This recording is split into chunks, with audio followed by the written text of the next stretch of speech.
I kind of agree with, I think it's David Sachs said this, but essentially free speech got privatized, right? And now you have these five kind of oligarchs that control, the flow of information, and there's no repercussions. You know what I mean? They have this terms and service, and essentially they can make decisions arbitrarily, and there's no, for example, like if you have a private business or a private, company or whatever, like you still can't murder someone inside of that business. So, people have rights, and speech should be one of those to some degree. So, the idea of like an online bill of rights, it's like, there are still, like most of these places still defer to like US law for, you can't make threats. And like, they didn't invent that idea that you can't make threats. Like that kind of comes from somewhere. So I think those are the negative rights or whatever, but the positive rights, I think, should probably be factored in there too. If you want to be, if you want to be a private company operating in that space.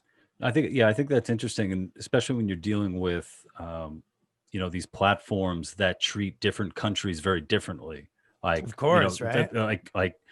Platforms that have helped oppressive regimes, basically, tamp down on political dissent. It's like those are the same people you're dealing with, except we are fortunate enough to be in a country with some more protections than that. Yeah. I mean, our censorship's just coming from a different place, but it's like, it is that the point you brought up is like one of the most confusing parts, and why I think this was, such a, overreaction on these parts, and especially the collusion. And again, there's, public will and there's political will. So, I do get your position to be like empathetic with, this isn't one person of these companies. This is just going on like how the machines run at this point. But if you go, like in America, it's like, okay, we're going to put this information out. We're going to put this censorship, and we're going to influence the election a certain way. Because obviously, if you're getting rid of Donald Trump, you're, whatever, we're going to make our statement. But it's like other countries aren't going to be down with that. It's like, you're going to tell the Ayatollah that like, 2 weeks before your term's done, we're going to like take you off Twitter. He's just like, okay, no more Twitter in our country. Mm-hmm. So, I mean,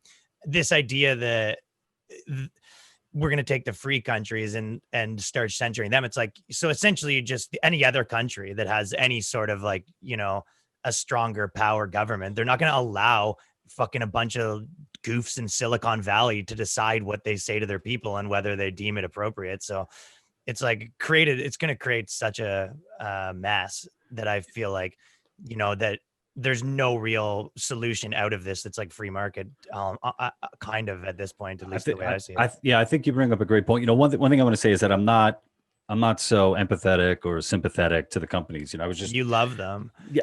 Well, you don't have to be have empathy to love somebody. Tattoo on his fucking back. You got to see my basement, man. He's all over that shit.